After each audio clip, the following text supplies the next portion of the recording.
Hello everyone, this is Ravali from TGPSC ECPC. So, as per our tradition, we will do revision of previous class and we will continue with the class. మనం ఏం చదువుకుంటున్నాం? we have started Indian national moment. Indian national moment దేని ప్రకారం చదువుకుంటున్నాం? Syllabus ప్రకారం చదువుకుంటున్నాం. And సిలబస్లో ఏం అడిగారు? Socio economic, political, cultural history అని అడిగారు. దేనిది? Indian national movement. మరి ఇండియన్ నేషనల్ మూమెంట్ ఎక్కడి నుంచి ఎక్కడి వరకు? 1857 to 1947. మరి దీన్ని ఎన్ని ఫేజెస్గా డివైడ్ చేసుకున్నాం? 4 ఫేజెస్గా డివైడ్ చేసుకున్నాం. మరి ఈ ఫోర్ ఫేజెస్లో ఫస్ట్ ఫేజ్ ఏంటి? 1857 to 1885. ఎందుకు 1857 to 1885 అంటే ఫస్ట్ ఫేజ్లో 1857లో ఏంటి, డిఫరెంట్ ప్లేసెస్ నుంచి అందరు కలిసి రివోల్ట్ అనేది చేశారు. సో అప్పుడు ఒక టుగెదర్నెస్ అనే ఫీలింగ్ వచ్చింది. ఇంకా నేషనాలిటీ అనే ఫీలింగ్ రాలేదు, బట్ టుగెదర్నెస్ ఫీలింగ్ వచ్చింది. మరి 1885లో ఏమైంది? ఇండియన్ నేషనల్ కాంగ్రెస్ ఫామ్ అయింది. మరి ఈ గ్యాప్లో ఏం జరిగింది? సో ఈ గ్యాప్లో ఏంటి, మరి చాలా చిన్న పొలిటికల్ పార్టీస్ ఫామ్ అయినాయి. ఇంకా చాలా మంది ఎడ్యుకేటెడ్ అప్పర్ మిడిల్ క్లాస్ వాళ్ళు ఏం చేశారు? రిఫార్మ్స్ తీసుకురావడం స్టార్ట్ చేశారు. సోషల్ పరంగా, రిలీజియస్ పరంగా, కల్చరల్ పరంగా రిఫార్మ్స్ అనేది తీసుకురావడం స్టార్ట్ చేశారు. సో ఈ ఫేజ్లో ఇట్లా జరిగింది. నెక్స్ట్ ఫేజ్ ఏంటి? 1885 to 1905. ఆబ్వియస్లీ ఐఎన్సీ ఫామ్ అయింది. ఇక్కడ మన 1905లో ఏమైంది? బెంగాల్ డివైడ్ అయింది. మరి ఈ గ్యాప్లో ఏమైంది? ఇక్కడ ఎవరు ఉన్నారు? మోడరేట్స్ ఉన్నారు. సో మరి వీళ్ళని మోడరేట్స్ అని ఎందుకు అంటున్నామంటే, బికాస్ వాళ్ళు బ్రిటిషర్స్ని దే హ్యావ్ బిలీవ్డ్. సో వాళ్ళు బ్రిటిషర్స్ని ఎందుకు బిలీవ్ చేశారు? మేబీ కాన్స్టిట్యూషనల్ పరంగా చేంజెస్ వస్తే మన రిఫార్మ్స్లో ఏమైనా చేంజెస్ వస్తాయని చెప్పేసి దే హ్యావ్ బిలీవ్డ్. సో వాళ్ళు ఏం ఫాలో అయ్యారు? ప్రేయర్స్, పిటిషన్స్, సో ఫాలో అయ్యారు. నెక్స్ట్ ఏంటి మరి? 1905 to 1919. సో ఆబ్వియస్లీ 1905 ఇది కంటిన్యూ అవుతుంది. అండ్ 1919 వచ్చేసి, సో వాట్ హ్యాపెండ్ ఇన్ 1919 గుర్తుందా? సో 1919లో ఏమైంది? ఆబ్వియస్లీ ఒక కొత్త పర్సన్ వచ్చారు, ఒక కొత్త పర్సనాలిటీ వచ్చారు. సో ఆ పర్సనాలిటీ కంప్లీట్ నేషనల్ మూమెంట్కి ఒక మెయిన్ పర్సన్ అయ్యాడు. కాబట్టి ఇక్కడికి ఎక్స్ట్రీమిస్ట్ ఫేజ్ అనేది ఫినిష్ అయింది. ఇక్కడ నుంచి 1919 to 1947 కంప్లీట్ గాంధీయన్ ఎరా. సో మనం ఇట్లా ఫేజెస్గా చదువుకుంటాం. సో ఫస్ట్ టైం ఫేజ్ చదువుకుందాం అనుకున్నాం 1857 to 1885. మరి ఈ ఫేజ్లో మనం ఏం చదువుతాం? ఎట్లా చదువుతాం అంటే సోషియో ఎకనామిక్, పొలిటికల్, కల్చరల్ హిస్టరీలో చదువుతాం అనమాట. ఒకసారి చూద్దామా? ఎస్. సో ఈ బాక్స్ ఉంది కదా, ఇది ఎప్పుడు ఫిల్ చేద్దాం? ఇది కంప్లీట్గా అయిపోయాక మళ్ళీ రిటర్న్ వచ్చేసి అప్పుడు చూడకుండా ఫిల్ చేసేయాలన్నమాట. సో అందుకే ఈ బాక్స్ వదిలేసాను. నెక్స్ట్, సో మీరేం చేస్తారు? మీ నోట్స్లో ఇట్లా ఒక notes are A4 size paper కంప్లీట్గా ఈ పీరియడ్ వేసేసి ఇట్లా బాక్స్ వేసేసి జస్ట్ నేమ్స్ రాసి ఆ ఇయర్స్ రాస్తే సరిపోతుంది. దానికి రిలేటెడ్ మెయిన్ పర్సన్ రాశారనుకోండి, మీరు ఎప్పుడైనా రివిజన్ చేసుకునేటప్పుడు it will be helpful for you. ఓకేనా? నెక్స్ట్, సో ఫస్ట్ చూసేద్దామా? Socio, religious and cultural movements చూసేద్దాం. సో ఇదంతా చూసే ముందు you should know one main personality. And ఎందుకు అంటే ఇప్పుడు మనకి కంప్లీట్గా బ్రిటిషర్స్ థింగ్ నడుస్తుంది. కంప్లీట్గా ఇండియా అంటే ఇండియన్ సబ్ కాంటినెంట్, అప్పుడు ప్రావిన్సెస్, డిఫరెంట్ ప్రావిన్సెస్ ఉండే కదా. సో ఎక్కడెక్కడ ఏంటి కొన్ని ప్రాక్టీసెస్ నడుస్తున్నాయి, కొన్ని ఏంటి లైక్ నార్మల్ పీపుల్కి తెలియట్లేదు ఏం జరుగుతుందో. సో ఇవన్నీ సైమల్టేనియస్గా జరుగుతూ పోతున్నాయి. అంటే మీకు ఎగ్జాంపుల్ చెప్తా. ఇప్పుడు మనకి తెలంగాణ మూమెంట్ ఉంది, అంటే మనం తెలంగాణ కోసం పోరాడాం కదా. ఆబ్వియస్లీ అప్పుడు ఇండియా కోసం ఎట్లా పోరాడామో ఇప్పుడు తెలంగాణ కోసం కూడా పోరాడి తెలంగాణ తెచ్చుకున్నాం కదా. సో ఈ తెలంగాణ తెచ్చుకున్నప్పుడు ఎటు సైడ్ అటు నిరసనలు, సమ్మెలు, తిరుగుబాట్లు, రెవల్యూషన్స్ అవన్నీ జరుగుతూనే ఉన్నాయి. కాకపోతే సైమల్టేనియస్గా ఏమవుతున్నాయి? ఎవరికి వర్క్ వాళ్ళు చేసుకుంటున్నారు. లైక్ ఎవరి జాబ్స్కి వాళ్ళు వెళ్తున్నారు. సో సైమల్టేనియస్గా డైలీ లైఫ్ కూడా నడుస్తుంది కదా. సో ఒక సైడ్ ఏంటి కంప్లీట్గా రెవల్యూషన్స్ అట్లా నడుస్తుంటే ఇంకొక సైడ్ ఏంటి డైలీ లైఫ్ నడుస్తుంది. మరి ఇప్పుడు ఏంటి మరి మ్యామ్, ఇప్పుడు మీరు 1857లో ఎవరు ఎట్లా ఫైట్ చేశారు ఏంటి అది ఏం చెప్పట్లేదు, డైరెక్ట్ ఇట్లా వచ్చేస్తున్నారు, మాకేం అర్థం కాదంటే, ఇది ఈ వేలో చదివి తర్వాత లాస్ట్కి అన్నీ కనెక్ట్ చేసుకున్నాం అనుకోండి, it will be very very easy. History మీరు ఇంకా ఇంతకన్నా ఈజీ వేలో చదవరనమాట. సో ఇప్పుడు మనం ఏం చేస్తున్నామంటే ఈ సైమల్టేనియస్గా డైలీ లైఫ్ వర్క్ నడుస్తుంది కదా. ఈ డైలీ లైఫ్ వర్క్లో ఒక్కొక్కరు ఒక్కొక్క థింగ్స్ చేంజెస్ అవన్నీ, అంటే రిలీజియస్ పరంగా చేంజెస్, కల్చరల్ పరంగా changes, economic changes, political changes. So వాళ్ళ వాళ్ళ ప్రయత్నాలు వాళ్ళు చేస్తున్నారు అనమాట. సో అవన్నీ తీసుకొస్తున్నారు. సో ఇప్పుడేంటి, మనం ఇవన్నీ చదివి లాస్ట్‌కి ఏం చేద్దాం? సో ఇట్లా డిఫరెంట్ డాట్స్ చదివినంక అవన్నీ కనెక్ట్ చేస్తే మనకి టాపిక్ వచ్చేసేయాలనమాట. ఆ కనెక్ట్ చేసేది ఎవరు చేయాలి? మీరు చేయాలి. ఎట్లా చేయాలి? చూడకుండా చేయాలి. So that is the art of reading history. Sorry, learning history for exam perspective. Okay, చలో. సో ఇన్ని ఉన్నాయి మనకి కంప్లీట్. ఎప్పటి నుంచి ఎప్పటి వరకు 1857 కన్నా ముందు నుంచి కొన్ని స్టార్ట్ అయినాయి. 1857 నుంచి కొంచెం 1800s అనుకుందాం. 1800s నుంచి 1947 వరకు చాలా సోషియో కల్చరల్ రిఫార్మ్ మూవ్మెంట్స్ ఉన్నాయి. సో అవన్నీ ఇక్కడ నేను మెన్షన్ చేశాను. సో ఇప్పుడు మనం ఏంటి, ఇవన్నీ లైన్గా నేర్చుకోవాలా మ్యామ్, బట్టి పట్టాలా మ్యామ్ అంటే అవసరం లేదు.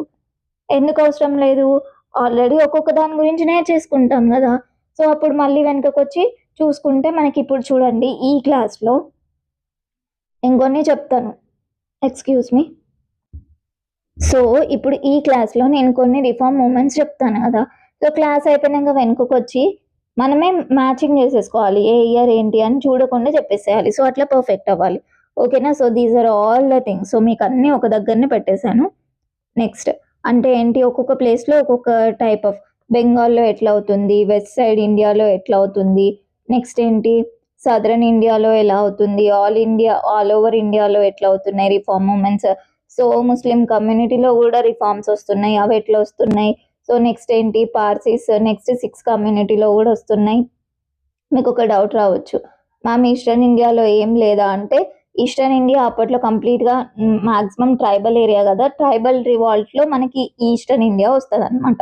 Okay, next yes, the main important personality to know, as well as most important personality in the examination also.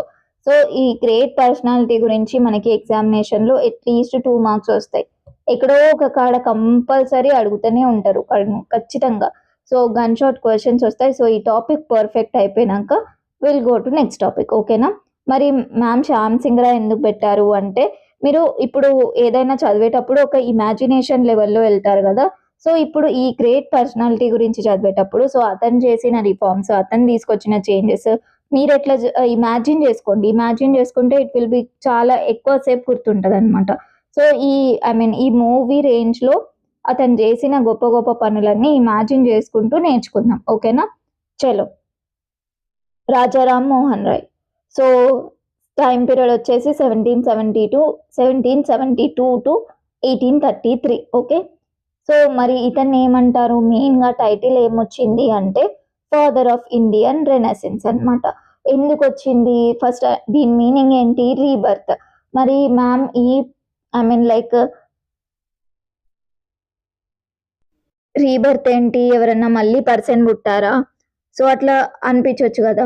So ఎందుకు ఫాదర్ ఆఫ్ రెనెసెన్స్ అని ఎందుకు పెట్టారు అంటే, it's not rebirth of person, but ఒక ఇతని ఐడియాలజీ వల్ల, ఇతని రిఫార్మ్స్ వల్ల, ఇతను చేసుకొచ్చిన చేంజెస్ వల్ల రీబర్త్ ఆఫ్ సొసైటీ అయింది.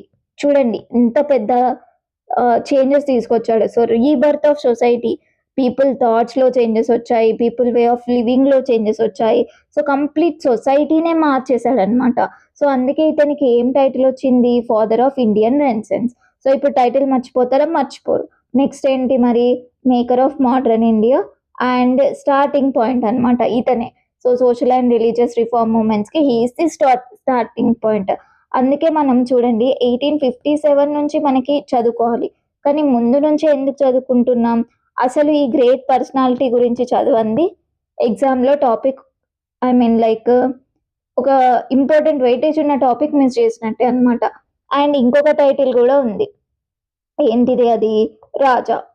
సో యాక్చువల్ నేమ్ ఏంటిది అంటే రామ్ మోహన్ రాయ్. సో రాజా అని ఎవరు ఇచ్చారో లాస్ట్కి తెలుసుకుందాం. ఓకేనా? Chalo. So important years and events. So ఇతనికి related important years and events చూసుకుందాం. సో ఎక్కడ 1772లో పుట్టాడు అండ్ ఎక్కడ రాధానగర్లో పుట్టాడు అనమాట, బెంగాల్. నెక్స్ట్ ఏంటి, wrote gift to monotheist. So ఎప్పుడు 1804 ఆర్ 1808. సో డిబేట్ ఉంది ఈ 2 ఇయర్స్కి. సో యూ కెన్ క్వశ్చన్ని బట్టి యూ కెన్ థింక్ అనమాట. So 1804 or 1809 some debate is going on between these 2 years. So he wrote gift to monotheist. Next ఏంటి 1814 are ఇది కూడా డిబేట్లో ఉంది. సో ఆత్మీయ సభ కలకత్తాలో స్టార్ట్ చేసిండ్రు. క్రోనాలజీ నేర్చుకుంటున్నాం కాబట్టి దాని గురించి నేర్చుకుందాం. సో ఫస్ట్ ఎప్పుడు పుట్టాడు 1772. ఎక్కడ రాధానగర్. నెక్స్ట్ ఏంటి he wrote gift to monotheist. Which language? Persian language. మరి మోనోథిస్ట్ ఏంటి? అతను ఏం బిలీవ్ చేసేవాడంటే సింగిల్ గాడ్ ఉంటాడు, మల్టిపుల్ గాడ్స్ ఉండరు అని చెప్పేసి అతను బిలీవ్ చేసేవాడు అనమాట. సో దానికి రిలేటెడ్ అతను బుక్ రాశాడు. నెక్స్ట్ ఏంటి ఈ founded Atmiya Sabha in Calcutta. So ఎప్పుడు 1814 or 1815 it's a debatable thing. Next ఏంటి ఆత్మీయ సభ ఇక్కడ కలకత్తా. ఎవరు? రాజారాం మోహన్ రాయ్. నెక్స్ట్ ఏంటి 1818 ఏంటి యాంటీ సతీ క్యాంపెయిన్. సో అప్పుడు స్టార్ట్ చేశాడు. Sati is nothing but it is like husband చనిపోతే హస్బెండ్తో పాటు హస్బెండ్ని చితి వేస్తారు కదా, సో దాంట్లో వైఫ్ని కూడా వేసేవాళ్ళు అనమాట. సో ఈ ఈవిల్ని బ్యాన్ చేయాలి అని చెప్పేసి 1880లో యాంటీ సతీ క్యాంపెయిన్ స్టార్ట్ చేశాడు. సో ఈ ఇయర్ గుర్తుపెట్టుకోండి 1818లో స్టార్ట్ చేశాడు. ఎప్పుడు యాంటీ సతీ క్యాంపెయిన్ 1818లో స్టార్ట్ చేశాడు. నెక్స్ట్ ఏంటి ఈ 1820లో ఈ పబ్లిష్డ్ పర్స్పెక్ట్స్ ఆఫ్ జీసస్. 1820లో ఏం చేశాడు? Published precepts of Jesus. Next 1825 established Vedanta college. Next ఏంటి 1828లో బ్రహ్మోసభ స్టార్ట్ చేశాడు. ఎక్కడ? కలకత్తాలో స్టార్ట్ చేశాడు. అండ్ ఏంటి మరి ఈ బ్రహ్మో సమాజ్ అంటాం కదా మ్యామ్ అంటే 1830లో బ్రహ్మోసభ కాస్త బ్రహ్మో సమాజ్ అయిపోయింది. Next 1829లో sati abolished. అంటే 1818లో అతను స్టార్ట్ చేస్తే ఫైనల్లీ రిజల్ట్ ఎప్పుడు వచ్చింది? 1829లో వచ్చింది. సో మనకి కూడా మన ఎగ్జామ్ రిజల్ట్స్ ఇట్లనే ఉంటాయి. సో పేషెన్స్ అనేది చాలా important. So coming back to the topic 1829లో sati abolished by whom? Lord William Bentinck. Next ఏంటి రెగ్యులేషన్ యాక్ట్ 17లో హీ గాట్ ఇట్ అనమాట, అబాలిష్ చేశారు. నెక్స్ట్ ఏంటి 1833లో he got expired in England. So ఇది థింగ్ అనమాట. మరి మ్యామ్ ఎందుకు ఇయర్స్ ఇంపార్టెంటా గుర్తుపెట్టుకోవాలా? సో మేము బిగినర్స్, మాకు కొంచెం కష్టమవుతుంది అంటే nothing, this is the sure short 2 questions or 1 question ఖచ్చితంగా వస్తుంది. మెయిన్గా the important question, repeatedly asked question is who was the governor general that banned sati, or in which year sati got banned, or which social reformer fought for sati abolition, or which regulating act sati అబాలిషన్లో ఉంది అని చెప్పేసి. So ఇప్పుడు మనం గుర్తుపెట్టుకోవాలి. First ఏంటి సతీకి తిరుగుబాటు ఎవరు స్టార్ట్ చేశారు? రాజారాం మోహన్ రాయ్. ఏ ఇయర్లో? 1818లో యాంటీ సతీ క్యాంపెయిన్ స్టార్ట్ చేశాడు. అతనికి రిజల్ట్ ఎప్పుడు వచ్చింది? 1829లో. సో 1829లో ఎక్కడ ఎవరు? లార్డ్ విలియం బెంటిక్, అప్పుడు గవర్నర్ జనరల్. సో ఆ టైంలో governor general lord William Bentinck. And in which regulation act? Regulation act 17. Okay, so ఇది ఖచ్చితంగా గుర్తుపెట్టుకోవాలి. నెక్స్ట్ బ్రహ్మోసభ బికేమ్ బ్రహ్మ సమాజ్ ఎప్పుడు? 1830. మరి బ్రహ్మోసభ ఎప్పుడు పెట్టారు? 1828 కల్కత్తా. నెక్స్ట్ ఏంటి 1833 he expired. He was born on 1772 at Radhanagar. Okay, next he wrote gifts to monotheist. And next he founded Atmiya Sabha in Calcutta. And anti sati campaign గుర్తుండిపోతుంది. And he also published precepts of Jesus. Ma'am ఇవి explain చేయరా ma'am అంటే next అవే, కాకపోతే first ఈ time line మీకు గుర్తుండి noted అయిపోయింది అనుకో, అవి చూసేసుకొని మళ్ళీ ఒకసారి రివిజన్ చేస్తే 2 మార్క్స్ కంప్లీట్ అయిపోతాయి మనకి. 2 మార్క్స్ అంటే ఏంటి తెలుసా? 1000s ర్యాంక్ లిస్ట్లో 0.5 మార్క్తోని కూడా మీ మధ్యలో 100 మెంబర్స్ ఉంటారు. సో అది కాంపిటీషన్ ఉంటుంది. సో 2 మార్క్స్ అంటే దీనివల్ల మీ ర్యాంక్ ఎన్నో 1000s ర్యాంక్ ముందుకు వెళ్ళిపోతుంది అనమాట. సో ఖచ్చితంగా మంచిగా వినండి, గుర్తు కూడా పెట్టుకోండి. ఓకే, సో ఎస్ స్టార్ట్ చేసేద్దామా? ఫస్ట్ రాజారాం మోహన్ రాయ్కి చాలా ఫార్వర్డెడ్ థాట్స్ ఉండేది అనమాట. అతని టైం పీరియడ్ కన్నా చాలా అడ్వాన్స్డ్గా ఆలోచించేవాడు. సో అతను ఏంటి, మోనోథిజంని బిలీవ్ చేసేవాడు. అంటే ఓన్లీ వన్ సుప్రీం గాడ్ మాత్రమే ఉంటారు, మల్టిపుల్ గాడ్స్ ఉండడు. So he rejected polytheism and idol worship. So believed in one supreme god. Next rationalism అంటే ఏంటి, రిలీజన్ అనేది ఒక రీజన్ ఉండాలి, లాజిక్ ఉండాలి అనే చెప్పేవాడు. సో గుడ్డి నమ్మకాలు, సో అట్లా పెట్టుకోకండి అని చెప్పేవాడు. అంటే ఏంటి, అప్పుడు సతీ అట్లా ప్రాక్టీస్ చేసేవాళ్ళు కదా, సో అట్లాంటివి ఉండొద్దు అని చెప్పేవాడు అనమాట. నెక్స్ట్ ఏంటి, Vedantic philosophy. So Vedantic philosophy ఏంటి, ఈ మోనోథిజం రిలేటెడ్ థింగ్ మనకి ఉపనిషత్ వేదాస్లో కూడా ఉంటాయి అని చెప్పేసి అతను నమ్మేవాడు. సో అందుకే అది ప్రూవ్ చేయడానికి దాన్ని బెంగాలీలోకి ట్రాన్స్లేట్ చేశాడు. సో ఇప్పుడు ఇమాజిన్ చేసుకోండి, శ్యామ్ సింగరాయ్ మూవీలో కూడా, సో మూవీ చూసారని అనుకుంటున్నాను, ఇంట్రొడక్షన్లో ఏంటి, తను సోషల్ ఈవిల్స్కి అగేన్స్ట్గా వెళ్తాడు, వాళ్ళ ఫ్యామిలీ ఒప్పుకోదు. సో నెక్స్ట్ ఏంటి, అంతా ఫైట్ చేస్తాడు, బుక్స్ రాస్తాడు, బుక్స్ నుంచి రెవల్యూషన్ అని తీసుకొస్తాడు, పీపుల్లో జనాల్లో ఏంటి చాలా ఫార్వర్డ్ థింకింగ్ తీసుకొస్తాడు. సో అట్లా చేస్తాడు కదా. As it is Rajaram Mohan Roy కూడా ఏం చేశాడు, సో తను ఇట్లా డైరెక్ట్ చెప్తే నమ్మరు అని చెప్పేసి జనాలు నమ్మేది ఏంటి, ఉపనిషత్ వేదాసే కదా. సో అందుకే వాటిని దేనికి ట్రాన్స్లేట్ చేశాడు, బెంగాలీకి ట్రాన్స్లేట్ చేశాడు. నెక్స్ట్ ఏంటి, universal religion. So accepted the best teachings of all religions. So ఇతనిలో ఉన్న గుడ్ హ్యాబిట్ ఏంటిది అంటే, అన్ని రిలీజియన్స్ గురించి తెలుసుకునేవాడు, దాంట్లో ఉన్న బెస్ట్ ప్రాక్టీసెస్ని ఇతను అడాప్ట్ చేసుకునేవాడు అనమాట. ఓకే, నెక్స్ట్ ఇంకా appreciated the moral teachings of Christianity కూడా. So 1814 or 1815, it can be anything. So దీంట్లో ఇప్పుడు ఏంటి, ఆత్మీయ సభ స్టార్ట్ చేశాడు. ఎక్కడ, కలకత్తాలో స్టార్ట్ చేశాడు. అండ్ నెక్స్ట్ ఏంటి, ఆబ్జెక్టివ్స్ ఏంటి, సో మోనోథిజం ఉంటుంది అని చెప్పేసి ఆ థాట్ని స్ప్రెడ్ చేయడానికి సో ఒక సభ పెట్టి దాంట్లో చెప్తాడు అనమాట. నెక్స్ట్ ఐడల్ వర్షిప్ని అపోజ్ చేశాడు. అండ్ క్యాస్ట్ రిజిడిటీ అంటే ఏంటి, అప్పుడు చాలా స్ట్రిక్ట్ క్యాస్ట్ ప్రాక్టీసెస్ ఉండే కదా, సో దానికి అగేన్స్ట్గా ఫైట్ చేశాడు. అండ్ మీనింగ్లెస్ రిచువల్స్ని రిమూవ్ చేశాడు అనమాట. నెక్స్ట్ ఇంపార్టెన్స్ ఏంటి, ఈ ఆత్మీయ సభది first organized reform effort of Rajaram Mohan Roy. So first start చేసింది ఆత్మీయ సభతోటే. Okay, I think you got it. So Atmiya Sabha Calcutta either 1814 or 1815, debatable thing. Next ఏంటి మరి, అతను మోనోథిజం గురించి స్ప్రెడ్ చేశాడు అండ్ ఐడల్ వర్షిప్ని అపోజ్ చేశాడు. And this is the first organized reform effort. So Atmiya Sabha 1814 Calcutta. Okay, next precepts of Jesus. So ఏంటి మరి, ఇక్కడ క్రిస్టియానిటీలో ఉన్న మంచి మంచి మోరల్ టీచింగ్స్ని అతను అడాప్ట్ చేసుకున్నాడు అనమాట. అతని నుంచి దాని నుంచి ఇన్స్పిరేషన్ తీసుకున్నాడు. So separated moral teachings of Jesus from miracles. Next ఏంటి, appreciated ethical values of Christianity and criticized blind accepts of religious dogmas. అంటే రిలీజియస్ బ్లైండ్ ప్రాక్టీసెస్ ఉంటాయి కదా, వాటిని క్రిటిసైజ్ చేశాడు. అండ్ నెక్స్ట్ ఏంటి, promoted religious tolerance and rational thinking ఉండాలి అని చెప్పేసి ప్రమోట్ చేశాడు. నెక్స్ట్ బ్రహ్మోసభ. సో బ్రహ్మోసభ ఎప్పుడు స్టార్ట్ చేశాడు, 1828లో. ఎందుకు స్టార్ట్ చేశాడు, సో సోషల్ అండ్ రిలీజియస్ రిఫార్మ్స్ని ఇన్స్టిట్యూషనలైజ్ చేయాలి అని చెప్పేసి ఒక ఆర్గనైజేషన్ కైండ్ ఆఫ్ థింగ్ ఉండాలి కదా.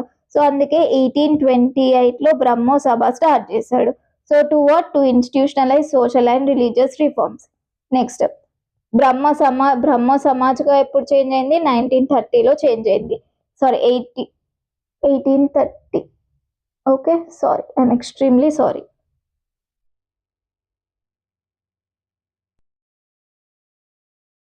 So yes, it is 1830. Next so Brahma Samaj principles. So ఒకసారి ఇతను పెట్టిన బ్రహ్మ సమాజ్ ప్రిన్సిపల్స్ చూద్దామా. ఫస్ట్ రిలీజియస్ ప్రిన్సిపల్స్ ఉన్నాయి, సోషల్ ప్రిన్సిపల్స్ ఉన్నాయి. రిలీజియస్ ప్రిన్సిపల్స్లో ఆబ్వియస్లీ మనకు తెలిసిందే, one God, మోనోథిజం. Next Idol worship ఉండొద్దు. నెక్స్ట్ ఏంటి, no polytheism, no idol worship. And rejected incarnation theory. అంటే ఏంటి, మళ్ళీ రీబర్త్ ఉంటుంది అని చెప్పేసి, అవతారాలు ఉంటాయి అని చెప్పేసి రిజెక్ట్ చేశాడు. నెక్స్ట్ ఏంటి, Upanishads as source of spiritual guidance అని చెప్పేసి he believed. Next emphasis on prayer and meditation. So he religious principles అతనివి ఇవన్నమాట. నెక్స్ట్ సోషల్ ప్రిన్సిపల్స్ ఏంటి, అపోజిషన్ టు సతీ. సో సతీకి యాంటీ సతీ క్యాంపెయిన్ ఎప్పుడు స్టార్ట్ చేశాడు చెప్పాలి. In which year? 1818.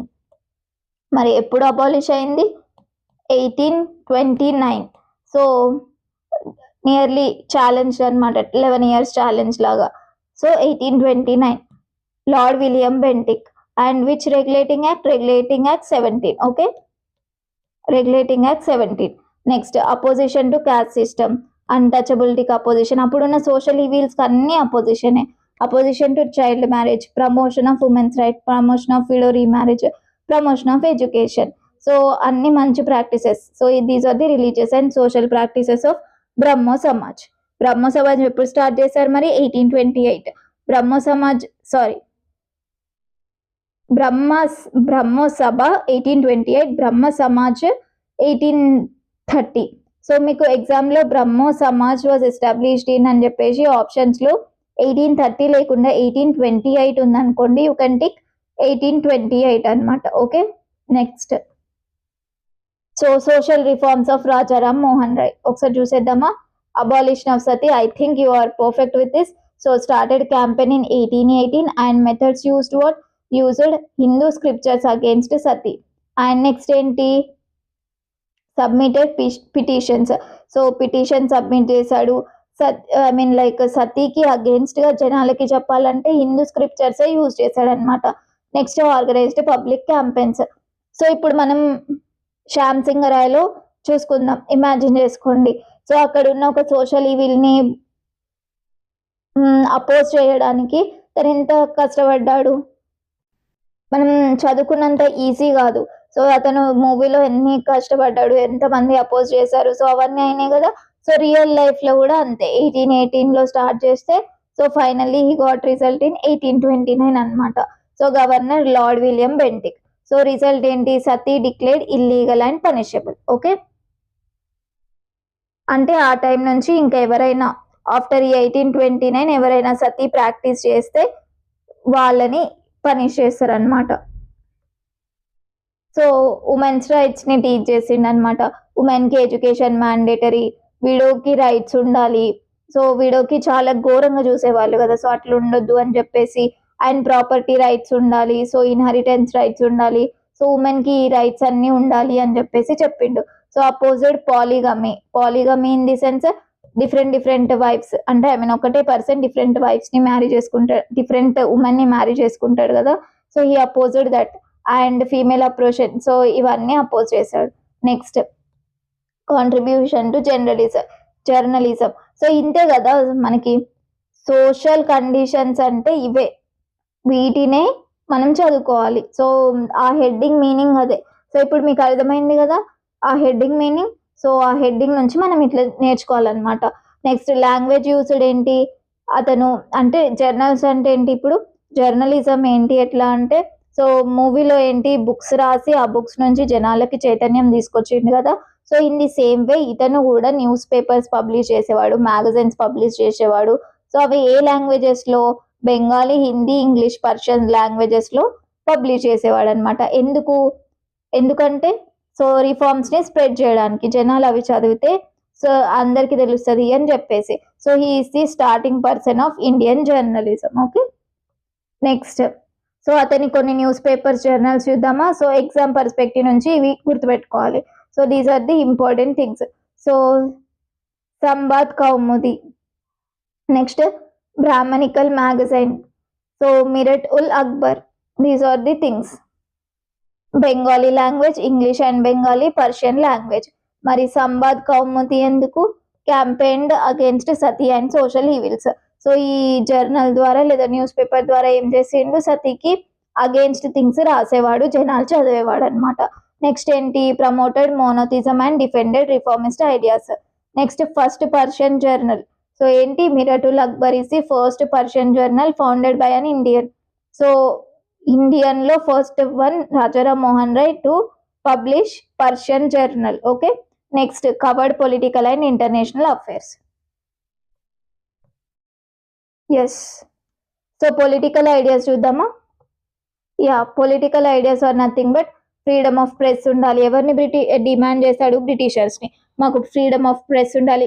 మ్యామ్ మీకు డౌట్ వచ్చు, మ్యామ్ వాళ్ళని ఎందుకు డిమాండ్, ఐ మీన్ వాళ్ళకెందుకు ఇవన్నీ చెప్తున్నాడంటే, మనం చదువుకున్నాం కదా ఎస్టర్డేస్ క్లాస్లో, ఈస్ట్ ఇండియా కంపెనీ రూల్ నుంచి క్రౌన్ రూల్ అంటే క్వీన్ రూల్ తీసేసుకుంది అని చెప్పేసి, అక్కడ నుంచి మన ఇండియాని రూల్ చేస్తుంది అని చెప్పేసి చెప్పిళ్ళు కదా.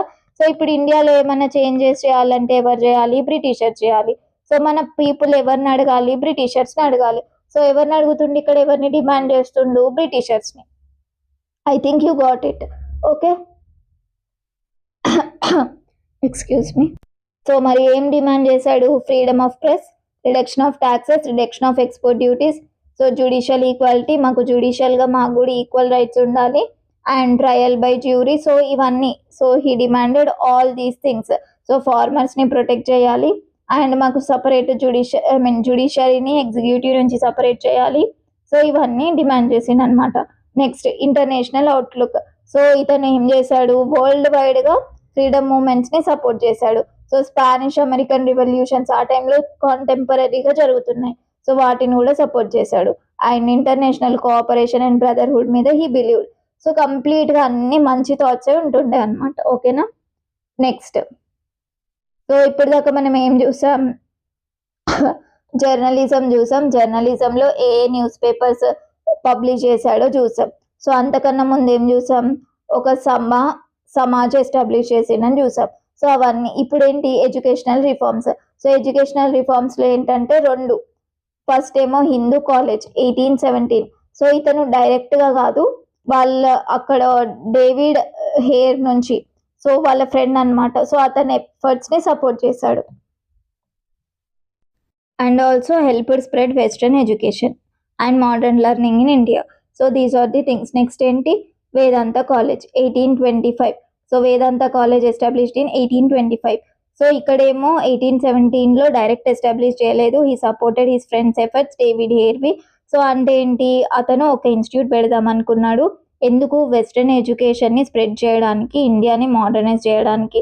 సో ఇతని ఐడియాలజీస్ రాజారాం మోహన్ రాయ్ ఐడియాలజీస్తో సేమ్ ఉన్నాయి కదా. సో అందుకే హెల్ప్ చేశాడనమాట. ఎప్పుడు? 1817. ఏ కాలేజ్? హిందూ కాలేజ్. నెక్స్ట్ ఏంటి? Vedanta college. So Vedanta college ఎప్పుడు? 1825. So combined Indian philosophy with western science and modern education. So ఏంటి? Traditional Indian knowledge and western. So ఈ రెండింటిని కంబైన్ చేశాడు. Vedanta college 1825, Hindu college 1817. Okay, these are the two things. So Hindu college ఏమో David hair, కాకపోతే ఇతను support చేశాడు కాబట్టి ఇతని అకౌంట్లో కూడా వచ్చేస్తుంది అనమాట. Okay, next, who supported Rajaram Mohan Roy. So already చూసాం కదా, వీళ్ళిద్దరు మ్యూచువల్ ఫ్రెండ్స్. నెక్స్ట్ ఏంటి? Alexander. Next Dwarkanath Tagore, PK Tagore, Chandrasekhar Dev. Next ఏంటి? తారాచంద్ చక్రవర్తి. సో వీళ్ళందరూ these are the associates of Rajaram Mohan Roy. So friends ఉన్నప్పుడు క్రిటిసైజర్స్ కూడా ఉంటారు కదా. సో అపోజిషన్స్ ఎవరు అంటే రాధాకాంత్ దేవ్. ఓకే, నెక్స్ట్ ఏంటి? ఇతను ఒక ఆర్గనైజేషన్ ఫామ్ చేశాడు, ధర్మసభ. So Brahmo సమాజ్కి opposite Dharma Sabha. ఏంటి? ఇతను ఆర్థడాక్స్ హిందూ ట్రెడిషన్స్ని సపోర్ట్ చేశాడు. సో నేను లాస్ట్కి చూద్దాం అనుకున్నా కదా, రాజా టైటిల్ ఎందుకు వచ్చింది, ఎవరు ఇచ్చారు అని చెప్పేసి. సో ఇప్పుడు చూడండి, మీకు ఇక్కడ వచ్చేస్తుంది ఐడియా. మనం తెలంగాణ ఫార్మేషన్కి ఫైట్ చేస్తున్నాం, ఇంకొక సైడ్ కాంటెంపరీగా డైలీ లైఫ్ ఈవెంట్స్ జరుగుతున్నాయి. సో డైలీ లైఫ్ ఈవెంట్స్ జరుగుతున్నప్పుడు ఇదంతా చదువుకున్నాం. ఇక్కడ ఏంటి మరి? అప్పుడు సీఎం ఎవరు, మనం ఫైట్ చేసినప్పుడు అట్లా తెలుసుకోవాలి కదా. సో ఎగ్జాక్ట్లీ ఈ రాజారాం మోహన్ రాయ్ ఉన్నప్పుడు ఎవరు రూల్ చేస్తున్నారంటే అక్బర్ టూ రూల్ చేస్తున్నాడు. సో ఈ అక్బర్ టూ ఏం చేశాడు? Appointed Ram Mohan Roy has his representative to England. So అతని బదులుగా ఇతన్ని ఇంగ్లాండ్కి పంపించాడు. సో అప్పుడు ఒక టైటిల్ ఇవ్వాలి కదా. So before sending him, Akbar to bestow the title Raja. So Raja అనే టైటిల్ ఇచ్చాడనమాట. అర్థమైందా ఇప్పుడు? So Mughal emperor Akbar to confer title Raja on Rajaram Mohan Roy. So I think you got perfect. So this is the UPSC question, simple question. ఏం question? Who gave title Raja to Ram Mohan Roy. So who? Akbar two. I think ఇప్పుడు గుర్తుపెట్టుకుంటారు అనుకుంటా. ఇంకొక title ఏంటి, father of Indian renaissance. Okay, so ఇప్పుడు revision చేసేద్దామా. Father of Indian renaissance ఎవరు, Rajaram Mohan Roy. Author of gift to monotheists, so founder of Atmiya Sabha. Next ఏంటి, author of precepts of Jesus. Next precepts of Jesus. Next ఏంటి, founder of Brahmo Sabha 1828. Brahmo Sabha later became Brahmo Samaj 1830. Vedanta college founded in 1825. Sati abolished in 1829. Next governor general who abolished sati, lord William Bentinck. Mughal emperor Akbar two confer Raja title on Rajaram Mohan Roy and he expired in 1833 in Bristol in England. So ఇప్పుడు రాజారాం మోహన్ రాయ్ గురించి పర్ఫెక్టా ఒకసారి చెప్పండి. 1772 ఎక్కడ, బెంగాల్లో. So next ఇది birth. Next ఏంటి, next నుంచి ఏంటి, రిఫార్మ్స్. లాస్ట్ ఎప్పుడు, 1833. సో ఈ మధ్యలో అతనికి రిలేటెడ్ ఇంపార్టెంట్ థింగ్స్ మీరు గుర్తుపెట్టుకుంటే అయిపోతుంది. సో ఇంపార్టెంట్ థింగ్స్లో ద మెయిన్ ఇంపార్టెంట్ థింగ్ ఏంటి, 1818లో యాంటీ సతీ క్యాంపెయిన్ స్టార్ట్ చేసి 1829లో సతీ అబాలిష్ చేశారు. ఎవరు అబాలిష్ చేశారు, lord William Bentinck. Regulating act 17. Next ఏంటి, ఇది అయిపోయిందా, ఇక్కడ అయిపోయింది, ఇది అయిపోయింది. నెక్స్ట్ ఏంటి, 1828, 1830. 1828లో బ్రహ్మ సభ ఎస్టాబ్లిష్ చేసిండు. ఎందుకు, అతని రిఫార్మ్స్కి ఒక ప్లాట్ఫామ్ ఉండాలి, ఒక ఆర్గనైజేషన్ ఉండాలి అని చెప్పేసి. సో 1828 దాన్ని సమాజ్కి, బ్రహ్మ సమాజ్కి ఎప్పుడు మార్చిండు, 1830. ఇవి అయిపోయింది. నెక్స్ట్ ఇంకేమున్నాయి మరి, సో అతని జర్నల్స్ ఉన్నాయి, సో అతను రాసిన న్యూస్ పేపర్స్ ఉన్నాయి. హిందూ కాలేజ్ 1817 అనుకుంటా కదా, హిందూ కాలేజ్. నెక్స్ట్ ఏంటి, Vedanta college, yes 1825 I think so, am I correct? Yes, Hindu college, Vedanta college 1817, 1825. Next ఇంకేమున్నాయి, yeah Sambad Kaumudi, Brahmanical magazine, Miratul Akbar. So ఇవి ఇయర్స్. ఓకే, గుర్తుపెట్టుకోండి. సో ఇప్పుడు చూడండి, క్లాస్ స్టార్ట్ చేసే ముందు ఈ టేబుల్ చూస్తే మీకు ఏమనిపించింది, ఇవన్నీ గుర్తుపెట్టుకోవాలా, ఇప్పుడు ఇన్ని ఉన్నాయా గుర్తుపెట్టుకునేడానికి అనిపించింది. ఇప్పుడు ఎంత ఈజీ గుర్తుండిపోతున్నాయి. ఇన్ ది సేమ్ వే మనం ఏం చేసేద్దాం, ఈ 3 టేబుల్స్ పర్ఫెక్ట్ అయిపోదాం అండ్ ఈ బాక్సెస్ని మనమే ఫిల్ చేద్దాం. ఎట్ ది సేమ్ టైం కాంటెంపరీగా ఎవరు రూల్ చేస్తున్నారో కూడా నేర్చుకుందాం, ఏ బ్యాటిల్స్ జరిగినాయి, ఏం జరిగినాయి కూడా నేర్చుకుందాం. అండ్ నెక్స్ట్ వచ్చేసి ఇప్పుడు చూడండి ఇక్కడ, సో బెంగాల్లో మనం ఇప్పుడు ఏమేమి నేర్చుకున్నాం, ఆత్మీయ సభ టిక్ అయిపోయింది. నెక్స్ట్ బ్రహ్మ సమాజ్ అయిపోయింది 1828. నెక్స్ట్ ఇది 1830. నెక్స్ట్ తత్వబోధిని సభ చూసుకోలే, ఇంకా కాలే. యంగ్ బెంగాల్ మూమెంట్ చూసుకోలే, కాలే. నెక్స్ట్ వీడియో రీమ్యారేజ్ మూమెంట్ చూసుకోలే, కాలే. ఓకే, సో ఈ 2 అయిపోయినాయి, ఈ 3 నేర్చుకోవాలి బెంగాల్కి రిలేటెడ్. అండ్ ఇంకేంటి, 1857 లోపు ఏమేమి ఉన్నాయి, ఇది 1848 ఇది చదువుకోవాలి, 1849 ఇది చదువుకోవాలి, 1848 ఇది చదువుకోవాలి. ఇది నెక్స్ట్ ఫేజ్ చదివేటప్పుడు చదువుకోవచ్చు. నెక్స్ట్ ఏమున్నాయి, ఇది ఇందులో నథింగ్, ఇది చదువుకోవాలి, వహాబీ మూమెంట్. నెక్స్ట్ వచ్చేసి ఇది, సో నెక్స్ట్ వచ్చేసి అంతే. So these are the things we need to finish in 1857 to 1885. I think you are perfect with Rajaram Mohan Roy concept. And మీ హోంవర్క్ ఏంటంటే, I'm giving you homework and you should submit to me. Okay, homework is nothing but PYQs you should go through. Next రేపు ఉంటుంది కదా discussion class, so దాంట్లో నేను questions ఇస్తే అందరు ఒకరిని అడుగుతా, you should say perfectly. So end of Rajaram Mohan Roy thing and I will upload another video regarding different things of 1857 to 1885. So first phase finish చేసేసుకుంటే in the similar way we can finish all other phases. Okay, then study well. Bye.